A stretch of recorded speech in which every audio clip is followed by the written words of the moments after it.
When we first met Hawkeye and Black Widow, it seemed as though these two partners might be more than just friends and co-conspirators. Well, that wasn't until Clint's wife Laura showed up and Natasha started hitting on Bruce Banner. Okay, so these two characters have a bit of a complicated MCU history, but now they're back for Avengers Endgame, and we're going to take a look at what their appearances mean in the new trailer. Fans had a lot of questions after leaving the theater post-Avengers Infinity War, and one of them was, where the heck was Hawkeye? Sure, we last saw him in big trouble for his participation in Captain America Civil War, but surely an alien megalomaniac trying to wipe out half of all life is worth breaking the rules a little, right? Fans wondered if perhaps the answer to where's Hawkeye was a boring practical one. Maybe actor Jeremy Renner had a scheduling conflict or something which precluded his appearance in Infinity War. But according to the Russo brothers, his absence was something which had been planned. Joe Russo enigmatically said Hawkeye is on his own journey in this movie, and it seems we'll have to wait until Endgame to find out what that journey entails.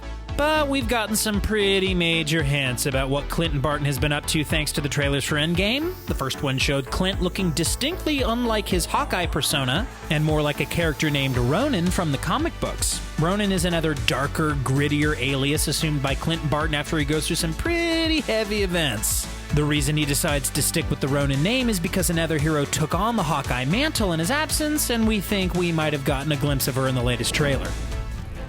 Kate Bishop had every reason possible not to be a superhero. She came from a wealthy, privileged background and would never have to work a day in her life if she didn't want to. It'd be completely unnecessary for her to risk her life to try to save others. Kate has no inherent superpowers. She's never been exposed to any sort of super serum, gamma radiation, or radioactive spiders. All she has is a desire to do good and the resolve to make things happen. There's a period of time in which Clint Barton dies in the comics, but don't worry, he comes back. It's a comic book we're talking about here. People don't just stay down forever unless they're named Uncle Ben. Regardless, in the event of Clint, Kate becomes the new Hawkeye. She's so impressive that after Clint comes back, he lets her keep his superhero persona. In the trailer, we saw Clint teaching a young girl how to shoot a bow and arrow. MCU devotees will remember that Clint has a young daughter named Lila, and this could very well be her in the trailer. It certainly looks as though Clint is training his replacement, and his appearance as Ronin seems to confirm it. Kate Bishop wasn't Hawkeye's daughter, but it's possible that this will be changed when the character's brought into the MCU. If this girl is Lila, she looks a little bit older than we would have expected, but it wouldn't be the first time Marvel Studios has fudged a detail for the sake of storytelling. It's possible Clint was missing during Infinity War because he was training his replacement, whether he meant to or not. It's possible losing the new Hawkeye, or potential Hawkeye, was what inspired Clint to become Ronin. If that's true, he's likely going through a lot of inner turmoil and could really use the support of an old friend like Black Widow. Come on, you can't tell us that mohawk he has in the latest trailer isn't a clear cry for help. If Hawkeye's family was still alive, would he be wearing his angsty Ronin costume and fighting crime again? Would his wife Laura have let him out of the house with that hairstyle? Common sense, people, come on. And speaking of hairstyles, let's talk about the many styles of Black Widow. Based on the various styles and lengths we've spotted during the trailers, it seems like a considerable amount of time has passed over the course of them. When we see Natasha standing with Thor and Carol Danvers, her hair is short and blonde like it was during Infinity War. But we also see her with long hair, which is blonde at the tips and red at the roots. Perhaps the craziest, most unbelievable thing about the whole MCU franchise is that we're supposed to believe that red is Natasha's natural hair color. Come on, we can only suspend our disbelief so much. The switch between short and blonde to long ombre makes it seem like an extended period of time has passed.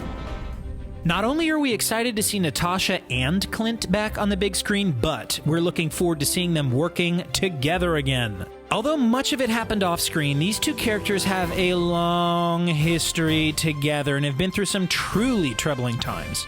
According to Scarlett Johansson, the two have bonded over being non-superpowered superheroes. Jeremy Renner claims Clint's line of work has been lonely and he often feels like an outcast. Being able to go through all of it with a partner like Natasha has helped him stay safe and, most importantly, sane.